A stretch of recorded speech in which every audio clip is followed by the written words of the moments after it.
link to the screen recording, so Okay. you can have that for later use.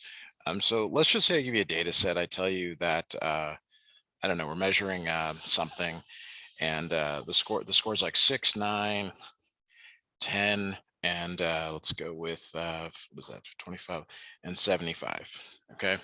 Okay. And one of the most common things to ask here for is what's called a box and whisker plot. Okay, so to do that, you need a couple of values. First thing you need to do is order the data, which I've already done here. It's in increasing order. Then you need to find the median. Okay, so this is a unique data set in the sense that like the middle number does not exist. Do you see that? Mhm. There is no middle number. So the median in this case is 9 plus 10 divided by 2, which is 9.5. If there was a middle number, you would just use the middle number.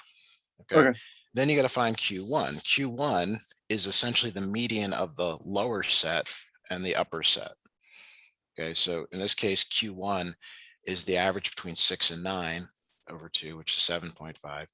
Now let's just say I had a legitimate middle number there. You would just use it. Q3 is the average of these upper and lower numbers here. So 10 plus 75 over 2. And So this, go ahead. So in Q1, if there was if there's three numbers in that set, are you saying you would just choose the middle one? Exactly. Like if it was number 7, it would just be 7 then. Okay. Yes, Same. exactly. So I'm doing the more complicated one. I mean, I couldn't tell you what you would get. Yeah. Here. So then the box and whisker plot, you first start by identifying the median. So I'm gonna say that this is 9.5, and then you go to Q1, and let's just say that that's 7.5.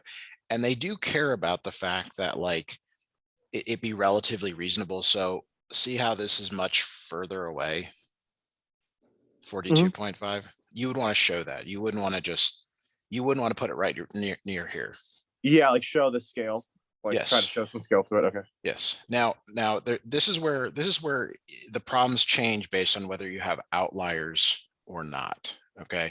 And I tried to choose one where I think there will be an outlier in this data set. So to determine what's called your lower fence and your upper fence, okay, and these are used to determine outliers. So your lower fence is Q1 minus 1.5 times IQR. Okay, and so how, like, what does that mean here? Well, we gotta figure out IQR. So IQR is Q3 minus Q1. Q3 is 42.5, Q1 is 7.5. That's 35. So your Q1 is 7.5 minus 1.5 times 35. Now I assume you're allowed to use a calculator in this exam? Actually, we're not. Okay. So he told us either scratch paper or figure it out through Excel. Oh, really? Okay. Well, so Excel, you can do this. And are you comfortable with Excel or not? Yeah, like I used to be more comfortable in it just because I've taken like a few of these classes that teach you how, like, well, one more Okay. that like But you can type in Excel. You can type in Excel equals 7.5 minus 1.5 times 35. Oh yeah, like like formulas and functions and stuff. Yeah. Okay, great. Because that, and now that I know that, it may be that this is an Excel heavy test. Like maybe it'll even come on Excel. I really don't know. I mean, it's always different every semester with every instructor, what they're emphasizing or not. Yeah. But this is minus 45. And then the upper fence is Q3 plus 1.5 times IQR. So in this case, it's 42.5 plus 1.5 times 35. Okay. And whatever that is, we'll get that in a moment here. And see, the thing is, Excel can do some of this for you. So that's why, I'm showing you by hand, but Excel can do some of this. So now that you have your upper and your lower, you go back to your data set and you ask yourself two questions. You say, are there any values below the lower fence? Minus 45 is the lower fence. So no. Are there any values above the upper fence? And in this case, no, there are not. So there's no outliers in this case. So basically, if data, less than lower fence, then it equals an outlier. That's right. Or the other way around, if data greater than the upper fence. So you would have needed like a negative 46 or positive 96. Yes. Yes. Okay. And I was actually attempting to create one, but I couldn't. So when there's no outliers, I'm going to grab this image here. When there's no outliers, you just go to so the max point was, I think, 75 and the min was 6. You just draw, these are the whiskers, in case you're wondering. If you have a dog or a cat, those are the whiskers. Yeah, that's where it actually comes from. These can also be drawn vertically, which, I mean, it does happen on occasion. So other courses will do this. They'll give you some sort of a graph here. And they'll give you 3 of these. They'll have one here like this maybe, and then they'll give you one here.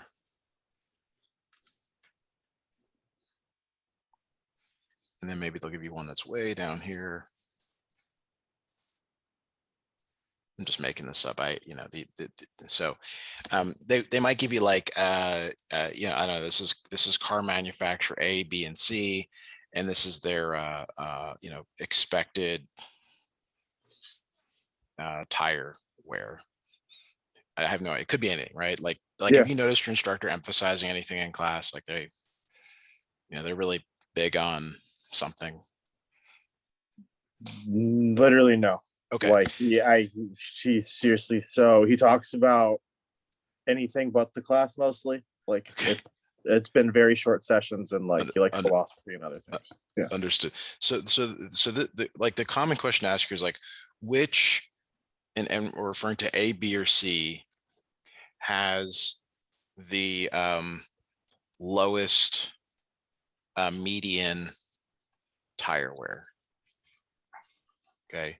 So you're like the median is this middle line here. Okay. Just like in this previous example I did, this is the median here, this middle line. Okay. Yeah. All right. And then you would say, well, C is the lowest. Like it looks like C has the least tire wear. And they could ask you, similarly, which has the most. Okay. Yeah. And then you would say, well, it looks like A and B are pretty close. All right, very good. So then another question they might ask is like, and this is very important here. If I go back to this previous box and Whisker Plot, in the red area here, I'm about to shade this red area. This red area represents 50%, the middle 50%. Okay.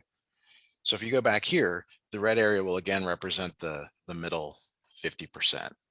And they could ask you something like, which has the greatest middle 50%, or which has the smallest middle 50%. These are like conceptual questions. Okay. So you're doing that just based off looking at it? Which one would have the biggest, like the biggest red area?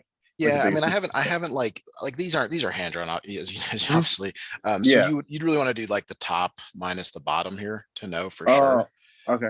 I mean, I'm not giving you good, like, let's just say this is I don't know, 40,000 miles and this is 10,000 miles. Well, then there's a 30,000 mile wear pattern in there, and these maybe are 20,000 somehow. So you can ask a lot. Okay. Yeah. So like again, I'm not sure, but these are the kinds of like conceptual questions that you're going to be asked. They're not really that heavy on numerics, but like if you were given a data set in Excel, you could literally create one of these, I believe. Okay. Have you been doing any Excel work in class? Not in class, but all of our assignments are Excel. So like everything, like our assignments are just quizzes. So it's like download a PDF that gives us like an instruction sheet, and then we'll download Excel, like an Excel thing. And it'll have like, and then it just tells you what to do. And then you have like a quiz of anywhere from 10 to 20 questions. And you just like, based off, you fill out the Excel sheet based off of what the instructions say, and then you'll get the right or wrong answers if you do the Excel thing right. Is it auto graded? Just Like does it Yeah, because it's not grading. It's actually not grading the Excel. I've actually had a class where it would like they would go in and grade the like you'd have to turn in the Excel worksheet as well. He's only asking you to like fill out multiple choice once you've filled out the Excel. So it is based off of the Excel worksheet. So like you can't get them wrong. Like one time I realized I was like, oh, I got this wrong. I was like looking at it and I was like, oh, I don't have the right answers. And then I figured out what I did wrong. Okay. I like didn't like F4 one of my functions or one of my formulas. But Got it. yeah, so for the assignment. So holding I've the been cell. working Yeah. through that, but as far as from his mouth, he's not telling us like what to expect. But just based off of I guess those quizzes is what I have to go off of. Okay.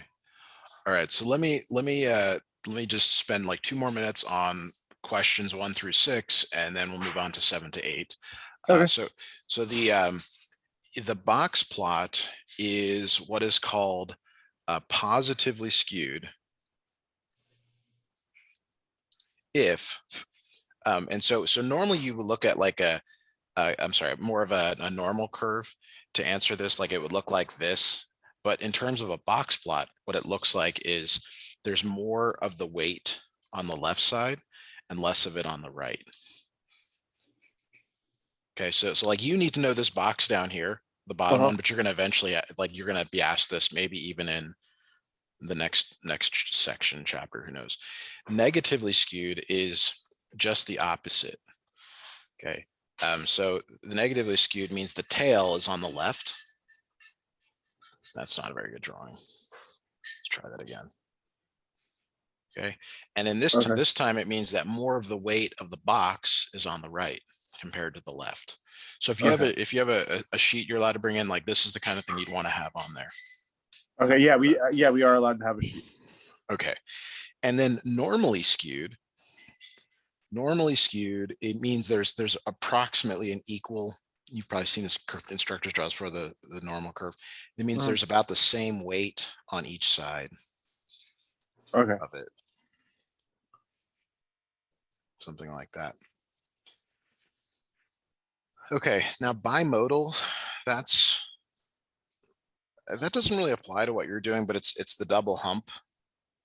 And the only problems you ever see this are for like heights of men and women, because we tend to, women are generally shorter than men. So, that's just the one that they tend to come up with. It's it's got 2 peaks is really, I guess, the key characteristic that you're looking for here.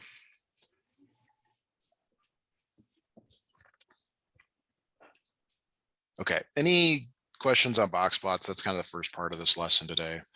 We'll move on to distributions. No, I don't think so. Okay. All right, so the next set of questions here, it says, identify the random variable, calculate the x given the probability, define inferential. Okay, well, there's a lot here.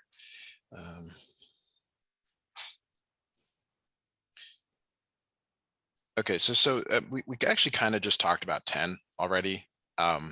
Bimodal, mostly heights. Symmetric distributions, that's generally the normal one. But it could also be what's called a uniform distribution, where that's the rectangular. Have you seen any of those in class? No. Okay, well, probably won't see those then. Okay. All right, so let's start with 7 here. A random variable. Okay, the most straightforward one is, let's say you flip a coin twice, or a dice game. We can do that's why I was asking, like, if your instructor has a preference for any of these. But let's say flip a coin twice. The sample space is, is heads heads, heads tails, tails heads, and tails tails. Okay, and our random variable is the number of heads. Okay, so when you look at the sample space, you realize that the number of heads could be either 0, no heads there, 1, the 2 middle ones, or 2 heads, as in the first case. And then the next thing we want is the probability of x.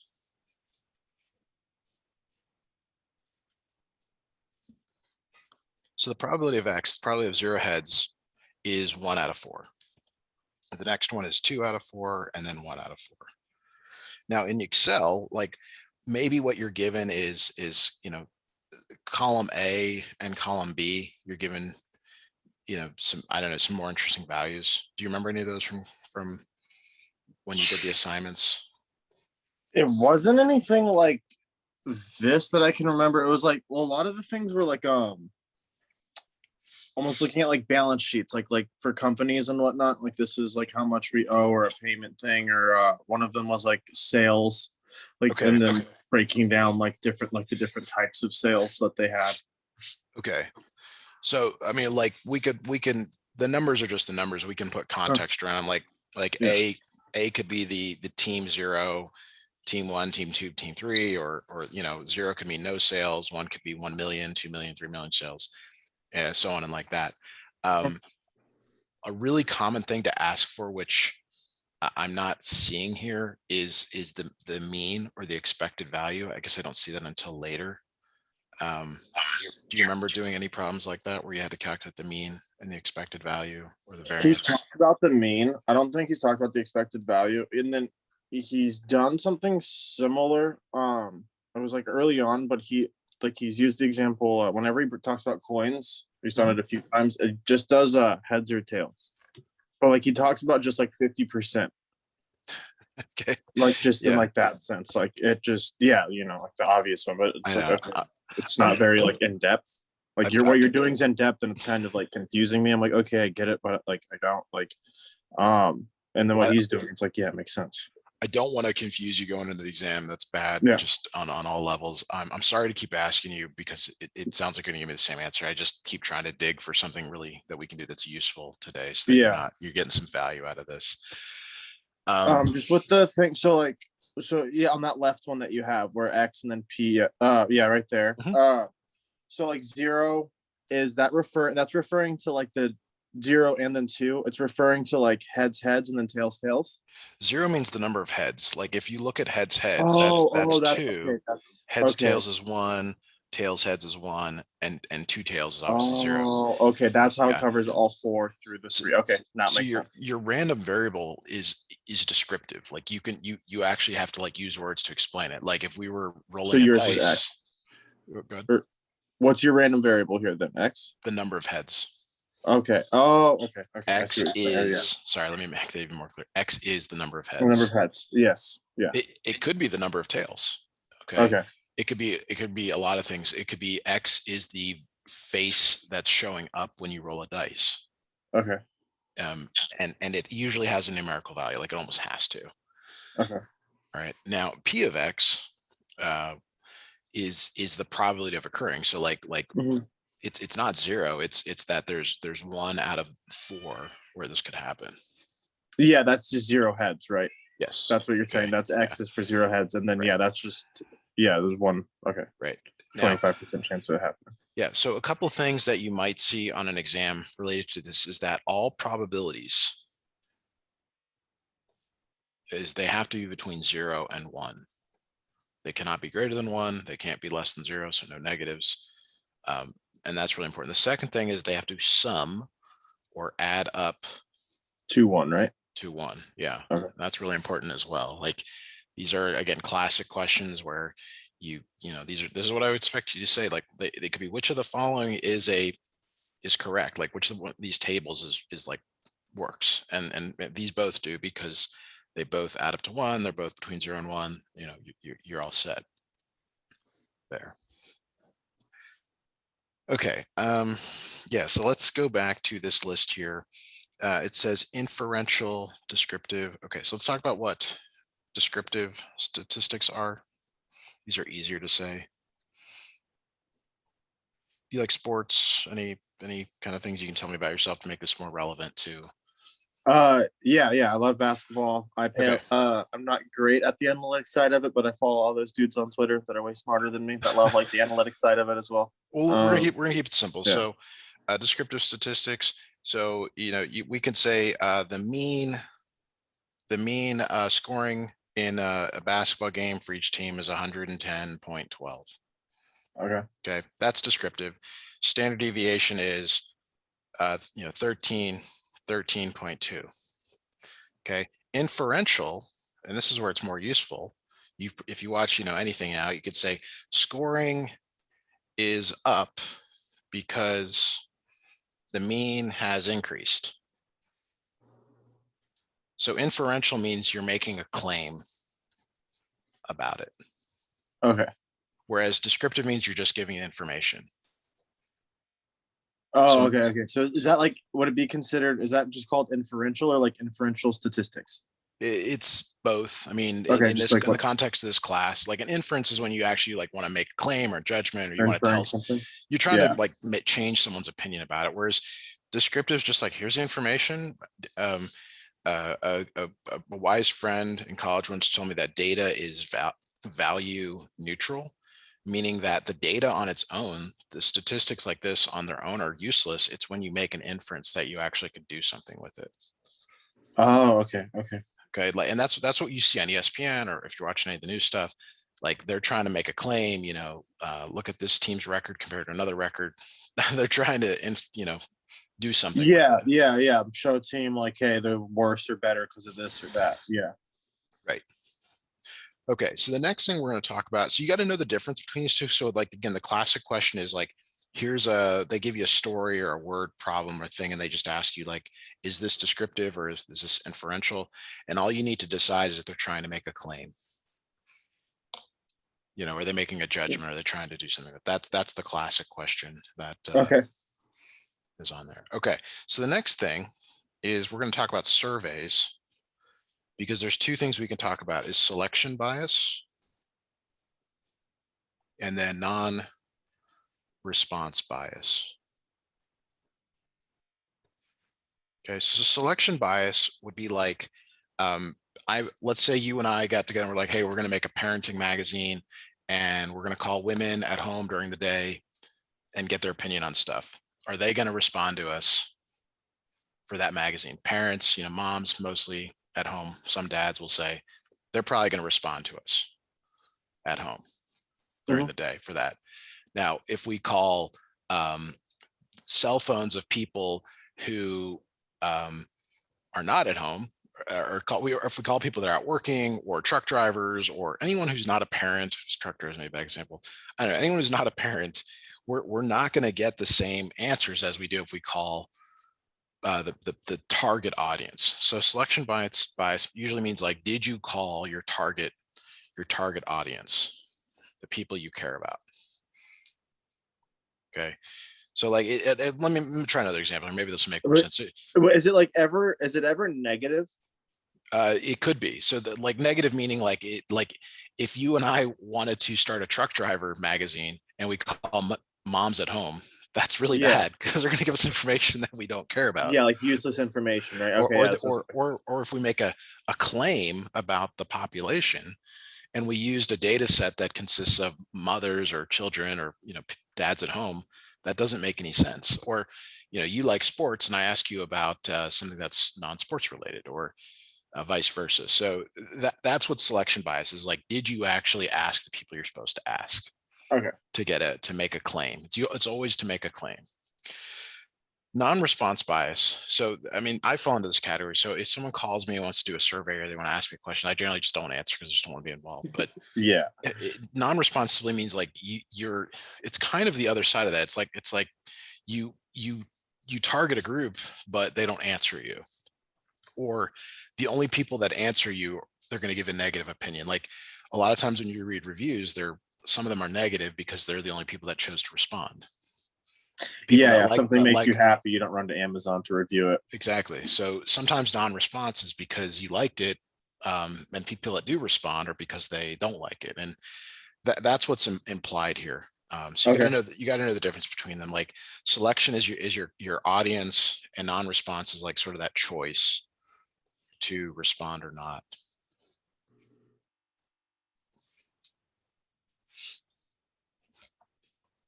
Okay, next topic here is, it's know how to apply a Z-score.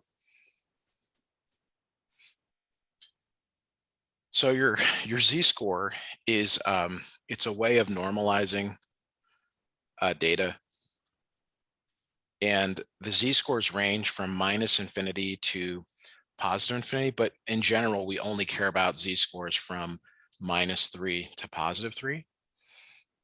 Okay, and the way this works is that depending on the textbook, they sometimes say if you are more than, actually, let me back up. So this has a mean of 0, and a standard deviation of 1. And 1, in this case, z equals 1 means that you are 1 standard deviation from the mean.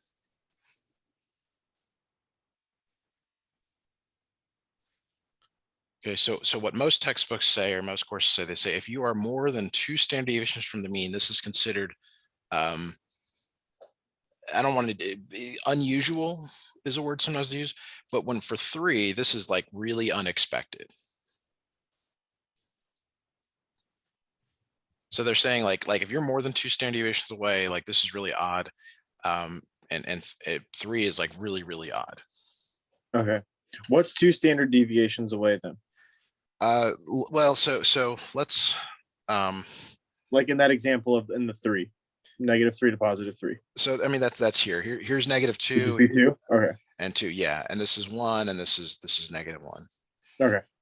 Okay, so if you went to, let's just say, a normal high school, maybe there were 1,000 people in your high school, and let's say we were looking at the heights of just maybe just men. I don't know. We'll just do men. There probably weren't that many people that were like 6'5", I'll say. Right? Yeah, no, not. You would agree with that? That. And there probably weren't any people that were like 4'7". I don't know, whatever unreasonable is on that side. And these are your -3 and your +3. Like they're really unusual is the point. Like maybe they're there, but it's very, very odd. And your z-score is used to determine that. Z-score tells you basically how far from the mean you are. The z-score is how far literally from the mean that you are.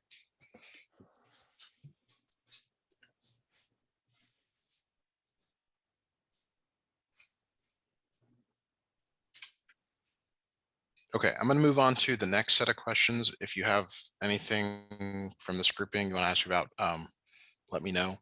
Otherwise, we'll just talk about number 17 here.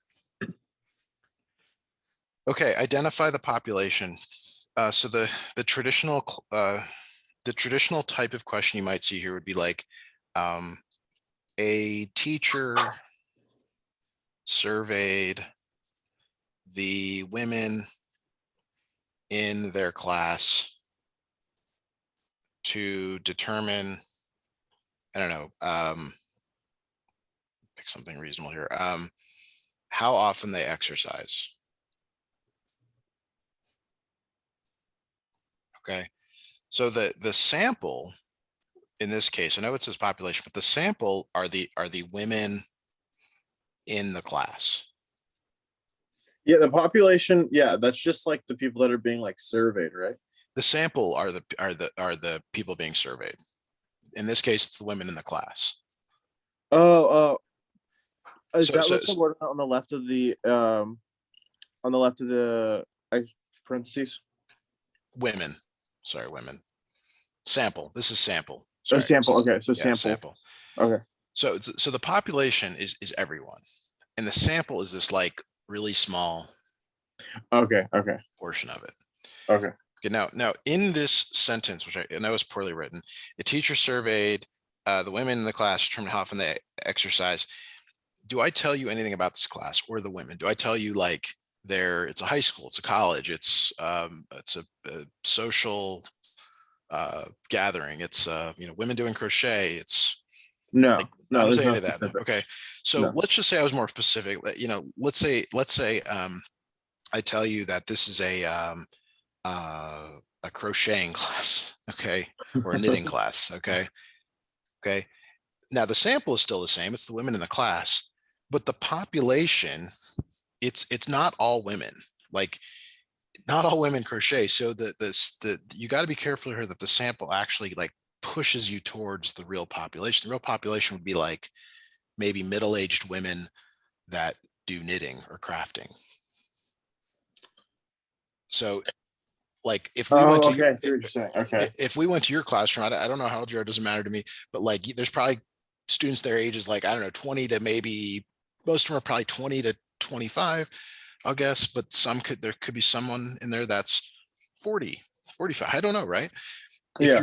But if your instructor is asking you something about your class, maybe it's to everyone, but maybe it's just to that demographic, that the men or the women that are 20 to 25. Yeah. So you got to be careful that you use the right words with the population. The population is the bigger set of people that you're going to apply it to. And it may or may not be everyone. Okay. Now, if you've been following the news, there's some things going on between Russia and Ukraine right now. So if we were to target the opinions of Americans, we'd probably want to sample a pretty broad spectrum of Americans, right? We wouldn't want to just ask one political party or another, or young or old. We want to get a good cross section of everyone so that we could make a claim about how America feels. Yeah.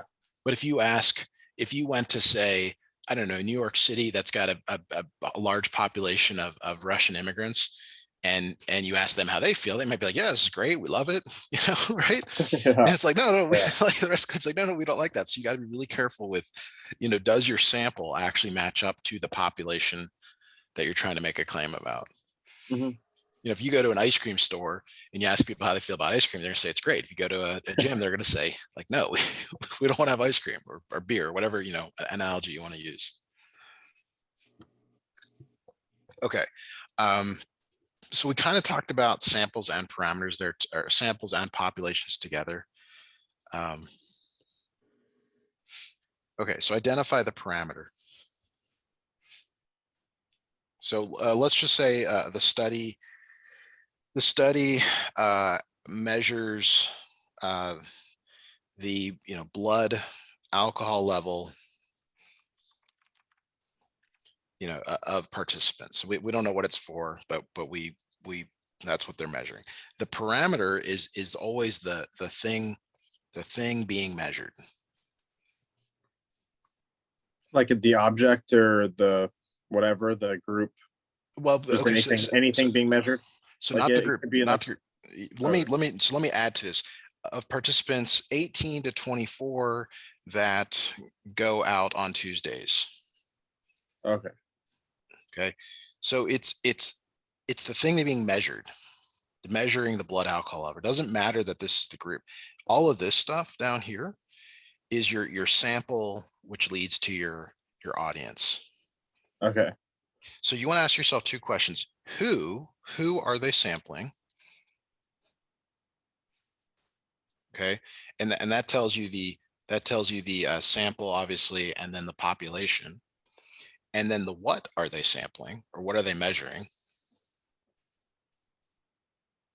Whatever they are measuring, that tells you the parameter. Okay. So if you can clearly identify those two things, you're golden. You know exactly what to do here. Okay. All right. This is sort of an odd question here. It says, what are we studying in this class? I don't have any idea what the instructor means here. Do you have any idea what this means? Maybe I'll have to go and look. Maybe just like the maybe the definition of ISDS. Okay, good. So there was this econ instructor at Arizona State University, and he always put a question on his exams that said, what is the current unemployment rate? And it was whatever month you were in, you had to know that value for the month. And he always asked the question. He told students, I'm always asking this question. Maybe that's what this is. Like you said, you got to give them the textbook definition of what you're studying in this class, whatever the syllabus is. Yeah, and I'll go through. We have a class Discord, so I'll just see like if anyone's mentioned anything like that just through the study guide, or if anyone's posted their own version of their answers for the study guide or anything. Okay, sounds good. Yeah. Yeah, because that is an odd. I didn't realize that when I was looking through. That's super odd. So we kind of already talked about this response bias and measurement error, and selection bias and measurement error. Now, these can either work for or against you. Like we talked about, we talked about moms and then truck drivers, Oh yeah. Like whether it's positive or negative. It really depends on the context, because, someone not responding could be either good or bad. Your poor, the fact that they want to respond to you or don't want to respond to you is good or bad. I mean, it depends on, it's really like a quadrant system of like, is this actually who you want and is it good? And it's not want and then bad. I mean, this is obviously what you want, Mhm. or these ones, but it's possible to get these weird overlaps where, it's not what you want and it's good, and it's not what you want, or it's what you want, but it's bad. Meaning like the Mhm. response, and then the selection up here. These generally lend themselves to like not essay, but like write a sentence questions, or they Yeah, get I was gonna say like that's kind of like he wants more of like a just want like a concept with it, like where you go and explaining like all sides of it in a okay. sense like that, like where you're saying like where you're showing like, hey, like this, like for response bias, it's people responding or not responding, and it can be negative or positive, like it could be good because you could be like they could not someone not responding could be good because it's not the person we want, or they could Yes, be giving like a false response or something because they don't exactly. they're unhappy that we contacted them. Okay. Yes, you totally understand this the way you just described that. Perfect. Are there any discussion boards in this class? I know you said just quizzes. No, like I'm telling literally we've had 4 assignments and they've only been those things that I described where we download the Okay, sheet and do it. Yeah. got it. All right. So is data positively skewed, negatively skewed, or symmetric, or bimodal? So some things that tend to be really positively skewed, I guess I'll give you an example of, would be like home prices. If you live in California, then you for sure know what I mean. I mean, like, sure, they're all expensive homes, but you get the really super, super expensive homes down here. These are the super expensive ones. And they tend to move everything to the right there. So this is positively skewed. Okay. Negatively skewed, believe it or not, these are like test scores. So if like everyone wants to say they're normal, they're not. Like some students get a 0, very few get 100. Most students, are in this window of, we'll say, 65 to 95. Mhm. But there's students that don't show up, or they just get everything wrong. So test scores actually tend to be negatively skewed. There's other examples, of course, of these where you might see. We talked about bimodal being like heights. Really, there's not a lot of good examples of bimodal out there that I can think of. You really need two separate groups that are very strongly opposed to one another, very different than one another. And then most things tend to be symmetric. I mean, roughly. Even the ones I just showed you here, if you cut out the tails, they're basically symmetric. So if you looked at points scored in the NBA right now, I don't know if I could tell you the worst team is or what their scoring average is, but most teams are probably bunched between, I don't know, 95 and 115 for their scoring averages on the season. I'd Mhm. be surprised if it was actually that low, but there's no outlier. There's no Washington Generals Yeah, down playing like there. yeah, So there's no one like that for sure. yeah, so but like, let's say we looked at player scoring, that probably would be negatively skewed, because you got bench players over here that don't get anything, and then you get your volume scorers over here. Mhm. So player scoring is probably negatively skewed, because more of it's over here, but there's a lot of players that never get any time, and they're not scoring anything, or it's so meaningless but it pulls everything down that direction. So when it is negatively skewed like that, is it like quantity and quality of it? Like, is it like a bunch of them being at 0, or is it like only take a few to do that? Like, how is it like what is skewing? Is a combination of both of those? It depends on how many numbers you have. So Mhm. that in that first example I gave you, I think it was 6, 9, 10, and 75. That 75 wasn't really enough to make it. I really needed like 175 to make it really an outlier. Mhm. So it's a combination. Like, the more numbers you have, you need more people kind of pulling you down. Okay. Okay. I see what Think you're of saying. it's kind Makes sense. of like a friend group. Like, probably all your friends are good, but you get one bad guy in there, it's probably fine. But you get two, you need more friends to balance that one out, Yeah. kind of thing. Um, so one thing though that I've not said, and this is again, it's this classic, like, always gets asked on these tests, If this is positively skewed, okay, the median is right there, but the mean is right here to the right of it. And in this case, the mean is greater than the median for positively skewed. And again, think of that home price, like most homes are whatever, they're around some number, but those super expensive homes pull up the mean much more than the median. The median is less affected. So sometimes that's also a question, that the median is less affected by outliers. Okay. Okay. And then if it's negatively skewed, it's the other way around. So if it's negatively skewed, here's your median, and your mean is over here to the left somewhere. So this time the mean is less than the median. And these are good things to put on your exam, because in the exam you may not remember what I was saying or like why that's true, but I like sometimes that's the classic, if your instructor is truly going to give you like a long data set of numbers in Excel, Mhm. you can calculate the mean, but maybe it's well, in that case, maybe just calculate them both and say, yeah, mean is less than the median. I got it. All right. Yeah. All right. Okay. Next one is 24 says to use the mean. We'll just assume that they mean the built-in functions in Excel. And now we'll talk about the Chebyshev formula. So the formula is 1 over 1 minus 1 over k squared, where k is the number of standard deviations. So for example, if I tell you that k is 2, okay, that means that it's 1 minus 1 over 2 squared, which is 1 minus 1/4, which is 0.75. So the way Chebyshev's formula works is it says that 75% of the data, I got that number from here, falls within 2 standard deviations.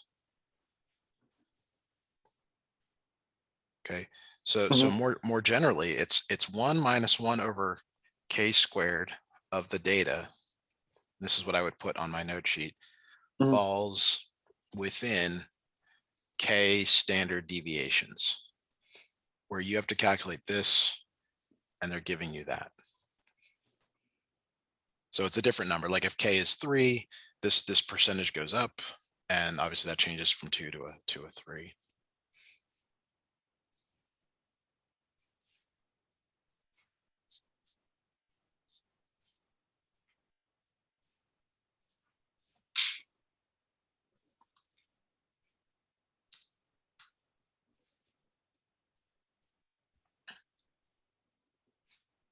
The more I'm sort of thinking about this, I guess I would expect you to be given a data set and to calculate some things, and then maybe interpret a few of the values on the exam. I'm not, it's still a guess. Wish I knew, I would tell you. Okay, so let's go through a few of these on Excel. I'm going to open up, I'm going to show you the questions, then I'll show you how to calculate some of these if you don't already know. Okay. That's okay with you? Yeah. All right, let me open Excel and then I'll share screen that. Let's go with a new share. Let me know if you're seeing my Excel screen. Yeah, it is open. Okay, so this will be my data, and I'm just making this up. And 45. Okay, so let's say I want the interquartile range. Okay, there is no equals interquartile range. Are you using a Mac or a PC? A PC. PC. Okay, so to do interquartile range, you need quartile 3. So if you do quartile, now I actually go back to this old one. Like I find it's more useful than these. These are okay too. Do you know which one you were using in class? I do not. I think Okay. the EXE, but Okay, let's try it, because we can actually do this one by hand. So the array, I have to highlight the array, comma, and then this time I want quartile 1. So you can either select it, tab it, type it, whatever you need, and there it is. Okay. So what I actually prefer to kind of like give some meaning to this quartile 3. And as you know, maybe you do or don't know this, you can't just drag this down. If you drag it down, when you look at the formula, it's using the wrong one. You have to drag it back up. Probably know that from your Excel classes. So one of the kind of the cheats that I do is I actually copy the formula, especially when it has relative references, and I just paste it, and then I change what I want if I know it. Now there's obviously other ways to do it, but that's what it is. The interquartile range in this case is Q3 minus Q1. All right. The standard deviation, this is the next thing that it asks for. There are built-in standard deviations. You know this. There's one for P and for S. So S is a sample. That's the one I would think you would use. But let's just say the instructor says this is the population, then you would use P, but most of the time you use S because we don't have the ability to sample everything. You know, obviously highlight that and you get your number there. The Z-scores, we actually have to do kind of next to the data, okay? Because it's if you're let me see if it normal. I don't remember. Do you happen to remember what it is? There, like there is like the norm dist. Is that one that? Yeah. So to do this correctly, I thought there was one that you could actually. There is, but let me just do it this way. So the Z-score is it's the score subtracting the mean, which we don't have. So to get the average, you can highlight all the numbers. And like you mentioned here, if you do an F4, it holds the cells. I got way too many. There we go. And then we can divide it by the standard deviation, which we have down here. I need to hold that cell as well. And then, you know, this is where you can drag it down there. I'll write the Z-score formula on the notes also. Z is your X value minus the mean over the standard deviation. There is a small variation on that formula also, but it's not clear to me whether you're using it or not. Okay. Why is that one Z of 0? Oh, I have the wrong. I didn't hold that cell. Oh, stupid. Okay, let me get that highlighted here. That'll change these as well. There it is. Okay, so are any of these outliers, like you're looking for anything that's like more than 2 or maybe 3 standard deviations from the mean? Like maybe this last one is, if I make it really big, like 145, you can see it, like it really didn't change it that much. So let me make it like 9 or 9999, you know, wow, really isn't. So to answer your question earlier, it probably takes more points rather than just a really large point to move it out. Yeah. Anything in Excel that you have questions about that maybe I could answer for you? I don't think so. I probably like we'll see some stuff in the test, but like again, I just don't know. I don't have much to go off of them. Like off of the Excel things that we've had in class, they've been for the most part pretty easy. Just messed up the one thing, and then I was able to go back through and fix it pretty fast. So I know he's going to stump me a little bit on this test. I think it's going to be hard, but I'll just have to see afterwards and see what I have right and wrong. Well, my opinion is that you're doing your best to prepare for it, and maybe you're over preparing, you know, in some ways. So, you know, yeah, I'll take that. Yeah. Yeah, and I'm gonna, because you said you're gonna send this and stuff, so I can go back over this again tonight. And yes. whatnot. Yes. Perfect. All right. So most of my lessons end at 50 minutes. We can go on a little bit more time if you need it or end here. But yeah, like I said, I'll send you a copy of the notes. I'll send you a link to the screen recording. Is there anything else you'd like me to cover during today's lesson? I don't think so, dude. I think we're golden. Well, thanks so much for scheduling. Best of luck on your exam, and I'll see you next time. Yeah, thank you. And again, thank you. You saved me last semester. So of course, glad to help. Yeah. Someone, I don't know his name. He referred me to you. My buddies used one of your friends or someone you know for a long time.